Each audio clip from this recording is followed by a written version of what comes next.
Welcome, Joyce. I'm so happy to have you here today to interview about your experience with typologies and the many different systems that you use. But let's begin at the beginning. Tell me how you happened to even discover typologies. Yeah, it was an ENFP friend of mine when I was 14. She was interested in all types of theories, as ENFPs and ENTPs like yourself love these many different theories.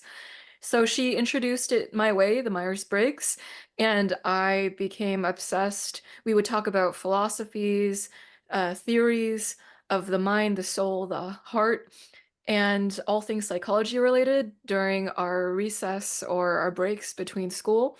And I got bitten by the typology bug and I never really went back from that. So it's been wild. I also love organizational psychometrics because I secretly think that they give you a person's Enneagram and Myers-Briggs, but in a more subtle way, from a different angle. And so I love all things to do with human psychology and getting to know someone in a more in-depth way. And I originally felt like type really understood me. So it made me feel seen and heard because I've always felt like an odd duck. And so in my family system, I'm the only person like me, and I stick out like a sore thumb. So I've always been the black sheep, and I never really knew why. And with type, I realized that I was the type that was so different than every other family member that I've had. And that was the epiphany moment that type is so real. And it actually makes you feel like you're not crazy, you're not alone, and there's not something wrong with you, that you're just different. And so it gives you this release of this understanding. And so it gives you language for a phenomenon you've always known existed, but you can never really place your finger on it. And so type has been very healing for me in that way. And so I went on and obtained a lot of certifications from different places, including Katherine's certification program. Like, I think Katherine has a lot to offer in terms of everything, but she even offers things that Enneagram people have never really talked about, like lexicon, archetypes, and more speaking style. Because I feel like you're so multidisciplinary that you're able to touch upon Enneagram in a more nuanced way by correlating it with things that no other Enneagram teacher has. And you're actually very accepting of many different Enneagram theories, like the Hornevians, even if they aren't created by you. And that's why I like learning from you, because you don't exclude any school of thought. You actually integrate them and you see how they're all complementary. And so I love the Myers-Briggs. I'm also certified in the CliftonStrengths, and I am a career counselor. I'm certified by the Strong Interest Inventory there. Am a professional certified coach with the International Coaching Federation, which is the certifying body for coaches, and they are the gold standard of that. And I also know a few therapy modalities, and so I'm an internal family systems practitioner, and I am training to get my PhD in psychology and to become a therapist in the future. So thanks for having me. It's fascinating that if we do have that experience of not matching our family of origin, it raises a question. Is it me or is it them? Or now as an eight, I tended to think, what's wrong with them?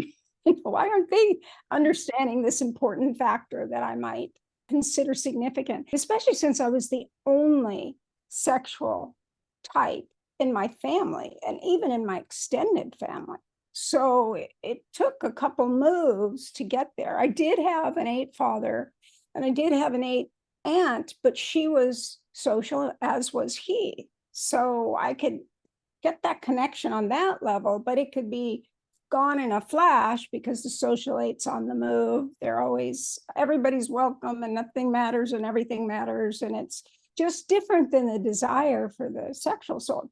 That made me very receptive to typologies, very, very young, like you. And I just kept going.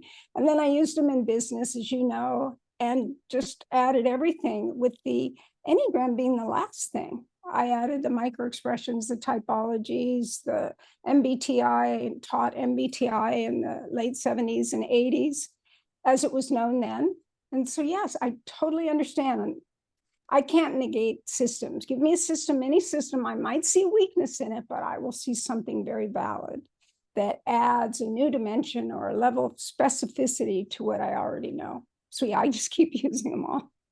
Yeah, I find a lot of people, they come into type either one because they hit rock bottom in some way, or Yeah, two, they're on this journey of self-discovery and they're trying to make sense of some relationships in their life. right. And so when you're a different type than the people around you, you feel stigma for just existing and you wonder why that stigma exists and you want answers. And so you walk and you find that the answer isn't really anywhere in what's accessible and that you have to go to personality typologies and that actually gives better explanation. And so almost like type is a form of alternative healing because it Oh, heals these childhood wounds.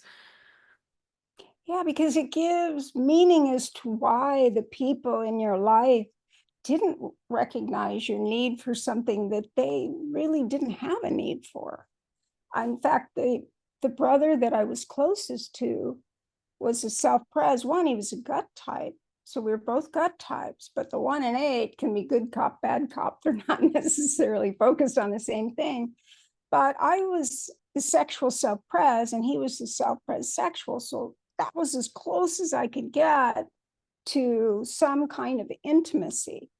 And that makes a big difference. And even if I compare the 8 father and my 8 aunt, my father actually had sexual second. So I could get some kind of closeness with him faster than I could with my aunt because she was social self-pres, then sexual. So I was one of her group, but not the one. And every time she would spend time with me, like she noticed, like if she thought my mother wasn't exposing me to things that I should be exposed to since I was the only girl. And she'd take me to meet a girl who had 5 brothers, even though I had 3 brothers, and so that maybe we could be friends. But that's the social aid solution. Having said that, if she and I were together, I was her total focus. The minute there was a second person, then it was a group.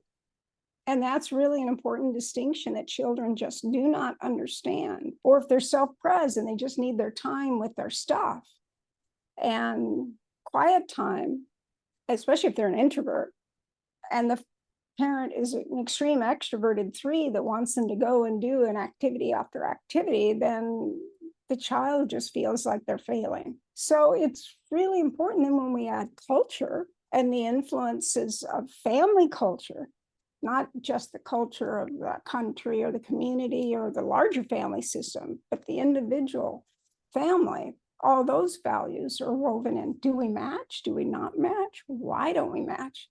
And I find that these systems really help me to immediately depersonalize what seemed so personal, because I couldn't imagine someone not seeing what I noticed, but they didn't notice it. But what I had to learn is I wasn't really noticing what was fundamentally important to them. It Yes, takes away our superiority and inferiority yes, complexes. yes. So we either write someone off for like, how could they even think that way? Or we can think that we're below other people because people tend to judge us and we don't know why. And then type is that explanation of, oh, I shouldn't see myself as higher than thou or lower than thou. I'm this thing here. So you realize that you're a part of something bigger than yourself too. You belong in this archetype of the Enneagram or Myers-Briggs, and that this type has existed before you and will exist after you, and you're just one manifestation of that type. And it gives you this sense of being creator, you're connected to something greater than you. And so there's a sense of awe I get just from being a part of type. Yes. The thing that really plays out with each system that we've learned, and you've been exposed to all the systems that I've learned because they're part of my master certification, which you have completed, is that like with the micro expression, as children, we notice from a very young age the expressions on our caregiver's face or our siblings. And we know that if we do certain things, we can get a certain response from like babyhood.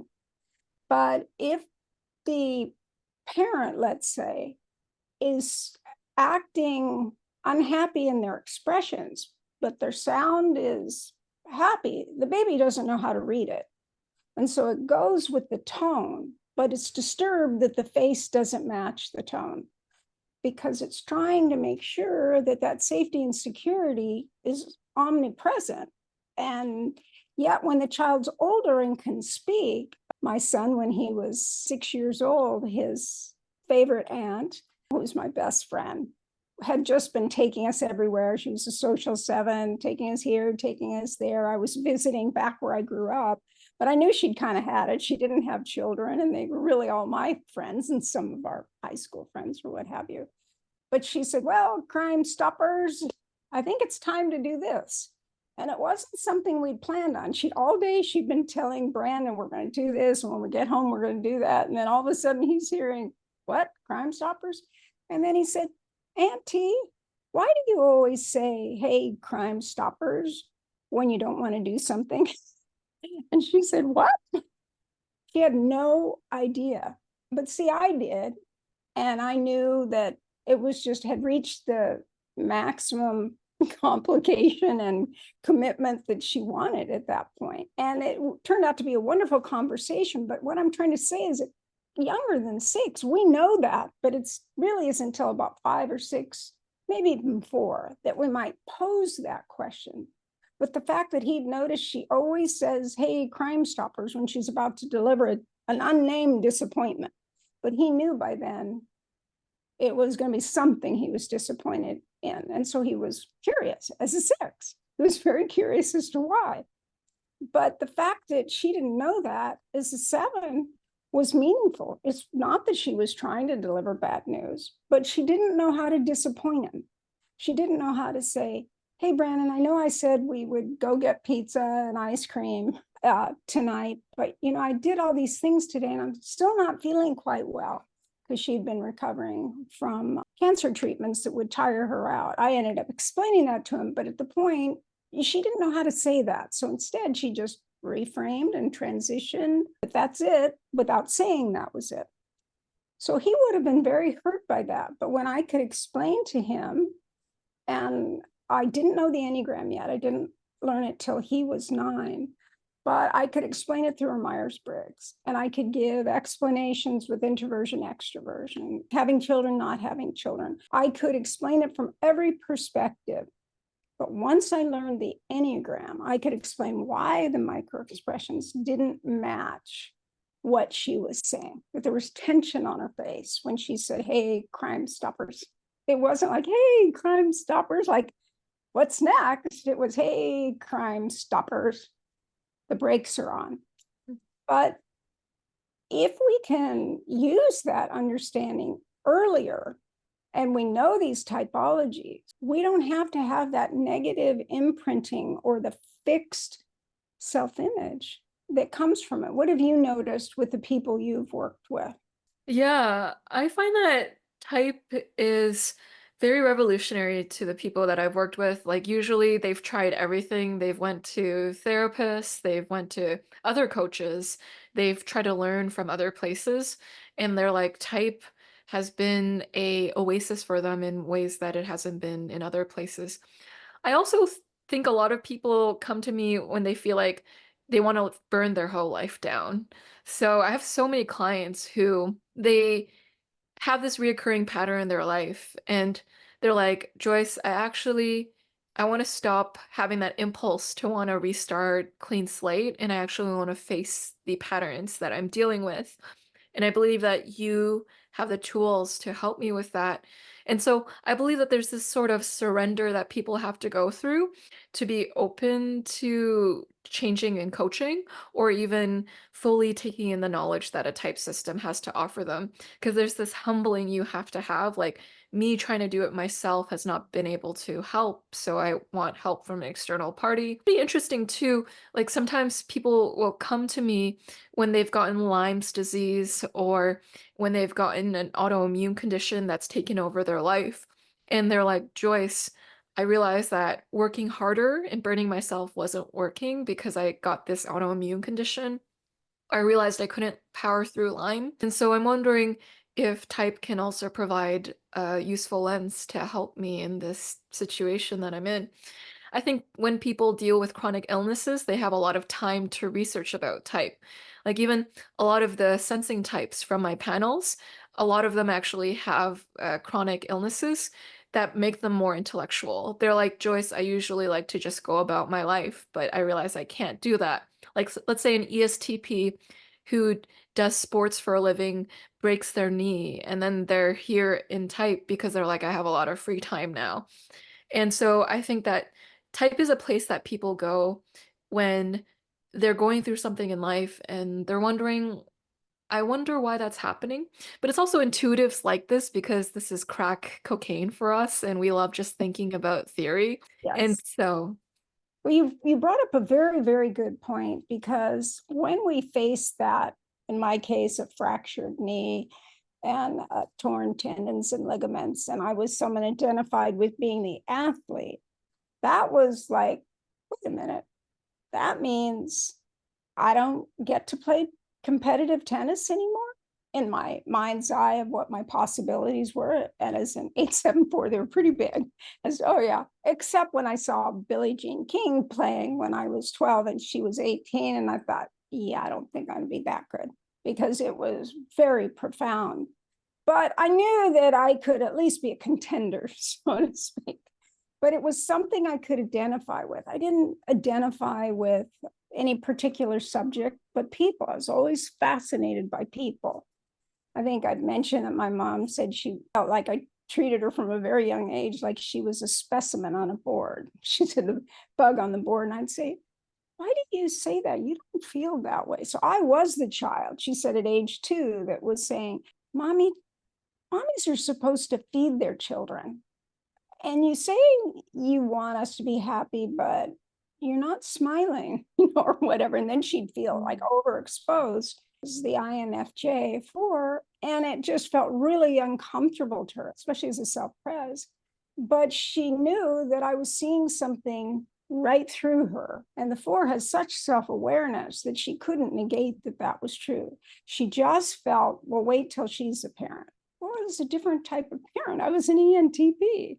I was an 874. Now we shared the 4, but mine was in 3rd position. And you change, INFJ to ENTP with that main lead type, and it's just the dominant factors are so different. You're addressing something really important, because in her case, she had painful shyness and self-consciousness. I mean, at a level they've now defined as situationally feeling this selective mutism. And so she could be talkative with people that she knew from childhood, but new people no. So all I noticed is that when I thought it counted with my mother, my friends' mothers, and other people, she'd be kind of mute. And so it's like, does she not like them? Why is she not being welcoming? Yet with her friends, she was just chatting. I think, oh, so it must be my friends or me, or she doesn't want to do it for me. So it helped a lot to understand that. But if we have something like selective mutism, or in my case, ADHD, and a type of dyslexia where I skip lines, jump lines, and transpose numbers and letters, whether I'm writing it or saying, even when I'm saying it, the wrong word can come out, if you've heard me do. It's huge, because then we don't think the person's trying to hurt us. And it took me really until I was about 14 to realize the reason my mother wasn't the campfire girl mom to help so I could be in with the people in my neighborhood. Instead, I just wasn't in a group, because she also didn't want to drive me to a new group. So it was like, I'm like, did I do something wrong? It was just like, didn't make sense. But I understood by the time I was well into typologies at 14. I really thought, oh, she can't do it. It's all new people, not just my new people. You address something significant. And when people have that major fracture, like I did, I went from kind of noticing that the people I did things with, it was based around the groups or the sports or what have you. And that meant a change in that. And yet it really didn't overall, but it did on a practical, transactional, situational level. It does make a difference. Mm. I did go on to play on the tennis team anyhow. I just constantly injured my knee because I wouldn't, as an aide, accept that it really been a major number on my surgeries.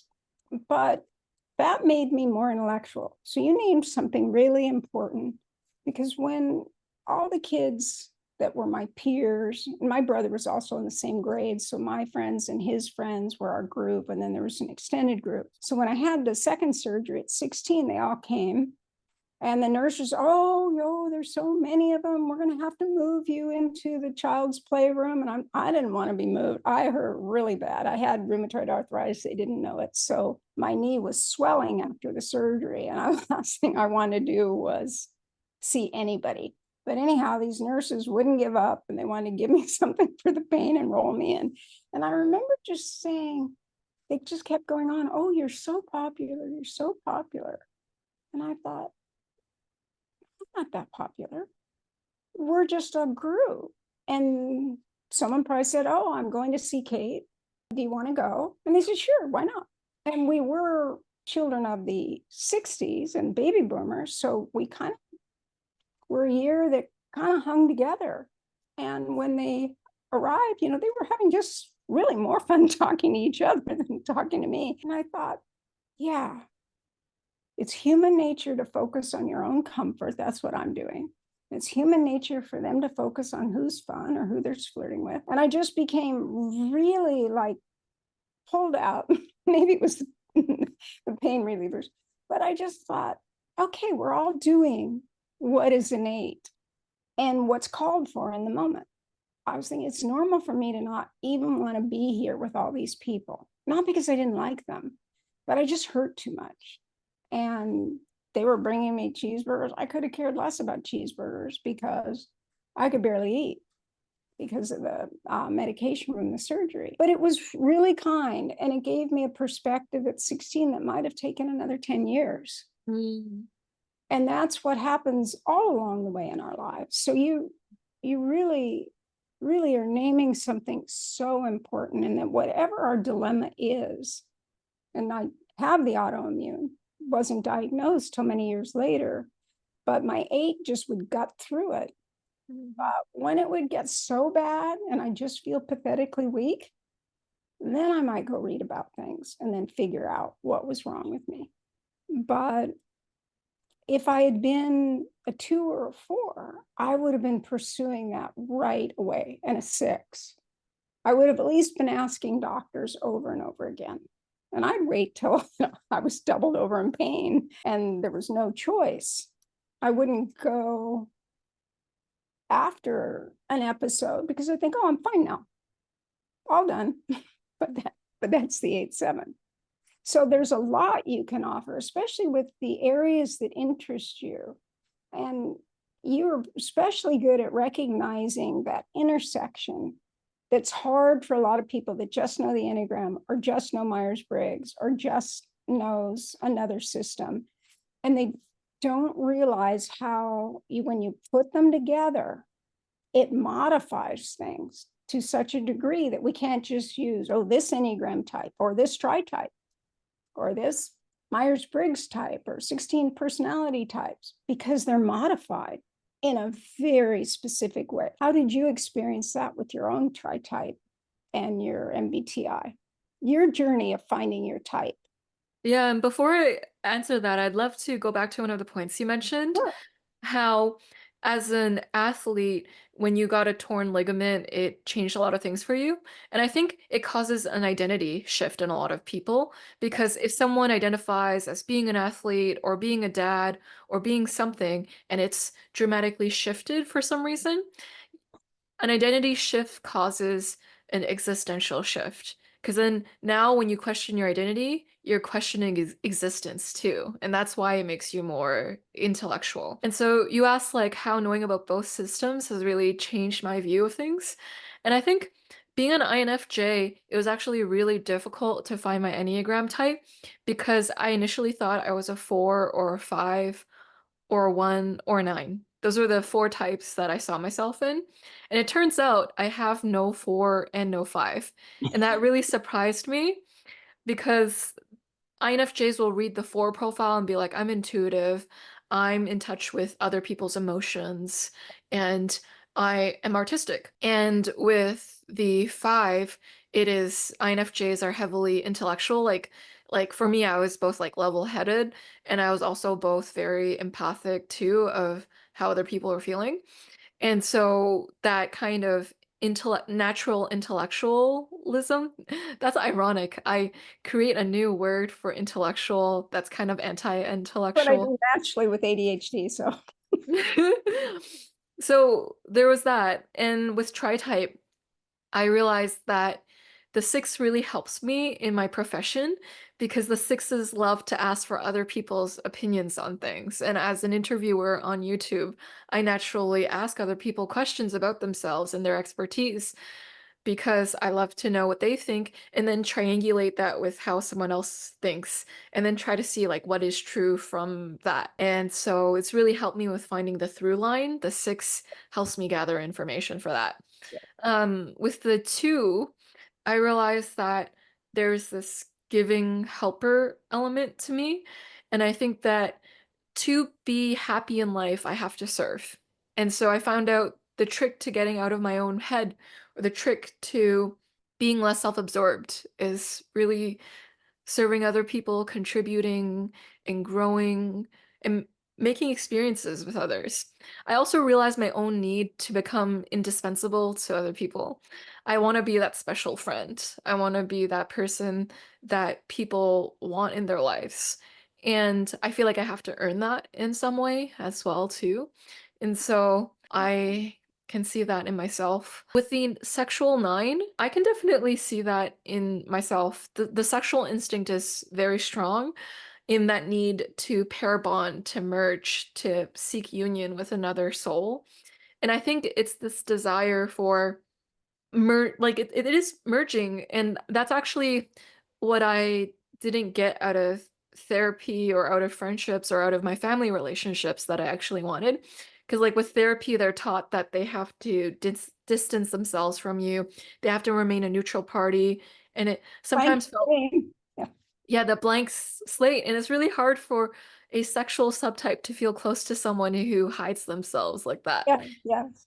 And so when someone said, "Oh, Joyce, you want to SX merge, and that's why therapy has been so unrewarding for you historically," I'm like, that's it. The Enneagram explains why. Because I'm always looking for that SX connection in whatever I'm a part of That to like, personal connection, that undefinable, that intrinsic, you can't even see it, but you sense it. It's like that energetic bond that emerges, and there's a sense of equality too. So the person that's helping you is co-authoring what you learn in life about yourself and about your process and your experiences and what's going on with you. exactly, yeah. And so I realized that missing that SX connection in a few areas of my life was actually kind of driving me insane. And so, because the SX needs to SX, or else you feel like your survival is at stake. And so it's like this weird survival instinct, is going off all the time. And other people don't have it because when you try to describe it to other people, they don't get it. And No, so they don't. there's this like, it's SX. And now I have a term for it. And with being a 9, I can oftentimes feel invisible. So a lot of the sexual instincts, they have the intensity to them. The 9 and the 5 might have a more atypical sexual appearance because they're more withdrawn types. So it might not be like your face is in their face because they like that, like distance makes them feel a little safer in Yeah, that. if we're the sexual, then we're determining how up close and front we want to be. But there'll be a lot of people that we may disown, that we feel an aversion to, where we need distance because we do not feel that twinship. And sometimes it takes those of us with sexual to realize that others might read that as rejection, where to me it was just that I was more focused on someone else because there was a mutual twinship. But like if it happened to be a social that just wanted to talk about something they were interested in, it didn't match me as much as what this person was talking about, I could naturally have more smiles or laughter with the person that I shared more in common with. But for the social, depending on their experience and their interests, it could be, well, wait, she's not smiling like that when she talks to me. And I had someone even ask me, a social person asked me, do you not like me? And I said, oh, no, of course I like you. Why would you think I don't like you? Well, I noticed that when you talk to that person, you're smiling. And when you talk to me, you're not. And I thought, wow, what was that all about? That was a long time ago. And I really explored it and I realized it's that affinity. And the energy rises with two sexuals.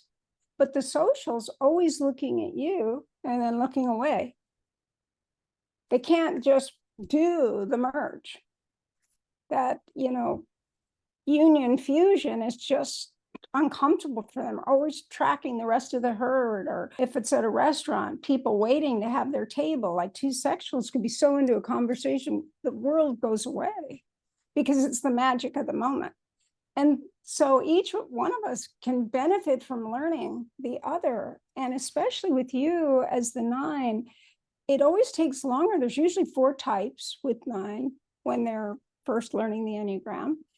And usually the 9's in there, but other types in their tritype they might miss, like you did.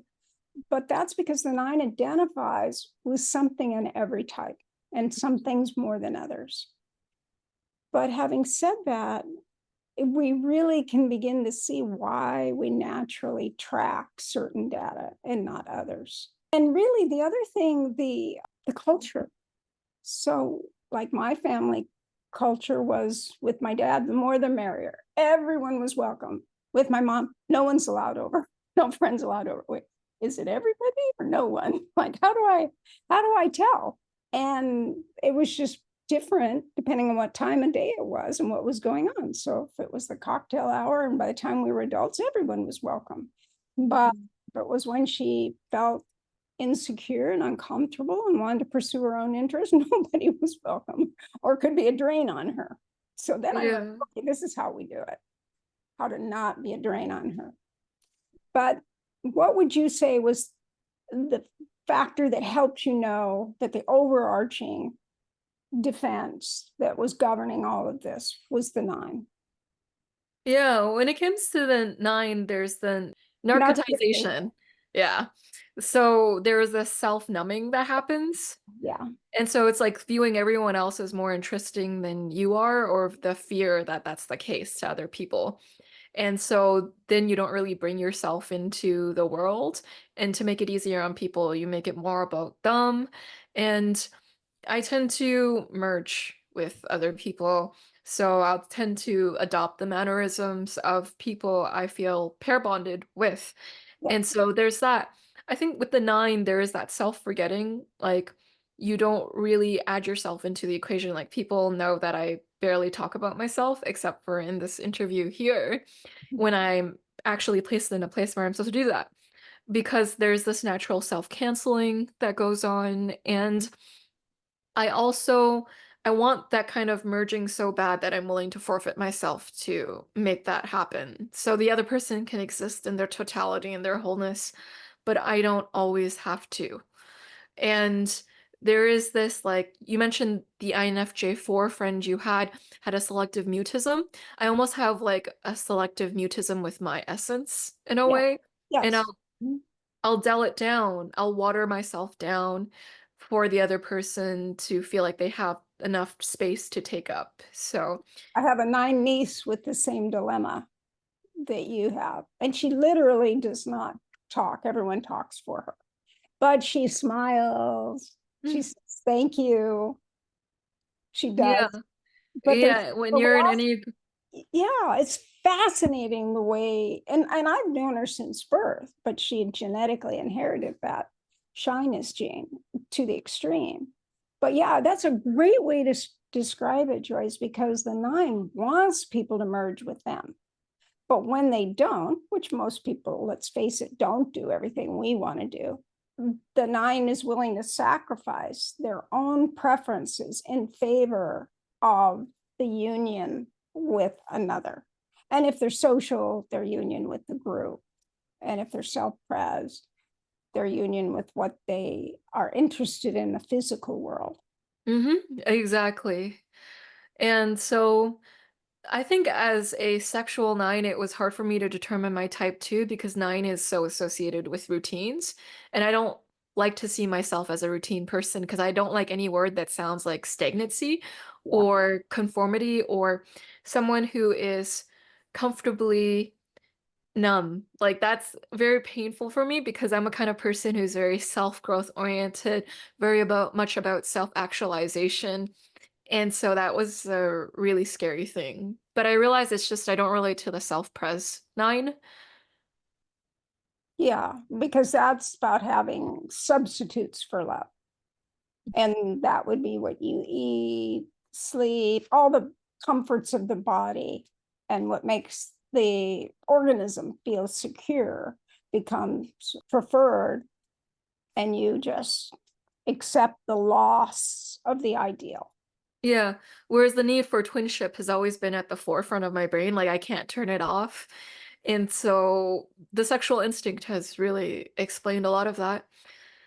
And And I that, think with Enneagram 9s, they're so agreeable in the big 5, they probably score like the highest degree of agreeable. yeah, just like the 8s have zero neuroticism. So it doesn't really pertain to us. We wouldn't know how to be neurotic. It's like we might not like things, but to spend any excess time on it, no, we got to go to denial instead. And then 9, yes, it's just the openness, and the 7s are very open. They're like high on openness, and people 7 in the tritype. But yes, agreeableness is 9. There's no question. In fact, when Yeah. it's grumpy 9, there's usually good reason. It's in their tritype, or it's the combination of their life experience with certain facets of the combinations of their types. But yeah, that's such a good point. And wouldn't you say that really our twinship, both of us being sexual, both of us loving these typologies, the fact that we found a whole new way to look at life and manage really our own happiness. Like, even though my career took me having to manage a lot of different people at a lot of different levels and to be able to work with difficult people, all those typologies helped. And why I was promoted to a position where I did only that. But having said that, I wasn't happy, because do you think I was meeting other pair bonds? No, there were people that were low in agreeableness. That's why you're making me realize that. So by the time I left, like, I'd go and navigate the first meeting and then set up special events, and I'd come back and train and execute the event. And so by the time I left, I felt like I knew people more. But what wasn't filled was that, yeah, you and me. So what I did is I brought my pair bond, who I trained here in the Bay Area, wherever I went, so that I had that. Otherwise, it was like there would just be this space that the other person wasn't doing anything wrong. And the people were very friendly and very nice. But because they weren't sexual, there was that piece that could not be expressed. And with the sexual instinct, it's not real until you share that issue with another sexual, and they can mirror it to you in a way that feels exactly true, not sort of true, but exactly true. Exactly. And so that need for a pair bond can be all pervasive. And for a sexual type that has low self-esteem, they can wonder what's wrong with me. Because if the sexual type is intense, it can be intensely pair bonded or intensely despairing. And so if you didn't know about Enneagram, you'd see the person looking around and you wonder if it's because you're not interesting, when really it's just they might be a social type. They're just scanning the social environment. And you might meet an Enneagram 8, and because they have zero neuroticism, you might falsely assume that they're arrogant, but that's not the case. They're just unaware of their weakness at times, too. We're kind of both, but sometimes we're just nonchalant. We're not arrogant. We just are not neurotic. Mm, I don't know how that life is like, so. Good on you. Keeps you from tending to things at an earlier time, which you should. And denial is really great when there's something so overwhelming that you just crumble if you didn't have denial. But when it's like something you just put on, like, okay, denial, whoop, gone. And especially with 8-7, it's kind of the 4 in my case that says, oh, wait a minute. I've looked at this from a very intellectual perspective, and you might want to think about this. And then the 7 goes, oh, why would I want to think about that? And then the 4 kind of gives an interesting reason. And then the 8 says, come on, you guys, we don't do that. But then when it hits an extreme, then yes, the 3 kind of marshal together, and then it becomes the most focused on forward moving information gathering, disparate things, putting them together, intellectually understanding them, spitting them out, checking them out, bringing them back. And it creates a whole dynamic that my particular tritype with ENTP manifests. But having said that, neuroticism is human. And it is a point where a lot of people kind of connect. So if someone says, oh, I feel so nervous doing that, and I go, oh, you don't need to be nervous. You look good, or you sound good. And the person says, oh, thanks for reassuring me. As an 8, I wouldn't even know I reassured them. I'd just be pointing out a fact, but it'd be a true fact. So it'd be a natural thing to say. But then that got us talking. So neuroticism is just an attentiveness to what could interfere with future happiness. And in this case, talking about the sexual instinct, a pair bond. Mm-hmm. That's also how they start their pair bonds, by showing and demonstrating a concern. Mm-hmm. And if someone is kindly and notice their concerns and steps in, then the journey of having to create the connection in a more overt way is taken care of. And that's one thing I learned, is that all these strategies work, but we kind of use them in a distorted manner and don't realize that we didn't have the formula of what exactly worked and didn't work. We just kind of use it like a blank slate. Like I just say, hey, you want to play? Want to play tetherball? Well, you want to play jacks? No, those are too little, and all the, that's no, let's do tetherball up here. But then we'd have to decide, like if the person wanted to do jacks and I didn't want to do jacks, I'd have to decide, would I rather play jacks with someone or tetherball by myself? And then that's where the negotiation process comes. And usually I'd say, well, what if we just talk? Mm-hmm. And that would be kind of a good resolution. I was never going to want to play jacks for very long, or those string things. My small motor, not my best with the dyslexia. The hyperactivity is like, yeah, we need big things to do. But I want to just say, Joyce, I really feel that because we were both sexual, we both love typologies, and we'd explored so many systems prior to meeting one another. And then when you were learning the Tritype and my certification programs, and you were doing them and completing them, our twinship matched to the point where we wanted to do something together. And you appreciated and interviewed me and my research that I had done with MBTI and the Enneagram and the Tritypes and the instincts. And then that's when we decided, yeah, we want to do that last year. And then we decided, yeah, okay, we need to teach a class on it. And then we did. So that's where shared interest plus a natural affinity. And I use the word affinity for that twinship because it isn't just likability. A lot of people are likable. But affinity means, yeah, you feel like you do it in the same way. Yeah, that hits my heart a lot. And so, yeah, we have a personality matrix course where we combine the Myers-Briggs and the Enneagram Tritypes. And we also have a survey, a research study we're doing. And so it'll be linked below. If you haven't already taken it, if you want to contribute to type science, you can always add your thoughts on your types, and it'll really help us with finding correlations between these two systems as well. And on the topic of individual differences, I have an ISTJ Enneagram 163, who is also waiting for me. So I'm gonna, when I have clients that are ISTJs, I try to always be on time because I know some of them, High value. Yeah. they really value it. So that's a tip. If you have an ISTJ in your life, if you're gonna be late, you have to at least text them because they need to know that you're dependable and reliable. And so I'm gonna show Responsible. that to them right now. Yeah. Yeah. Okay. Thank you so much, Joy. Thank you. Bye-bye. Bye bye.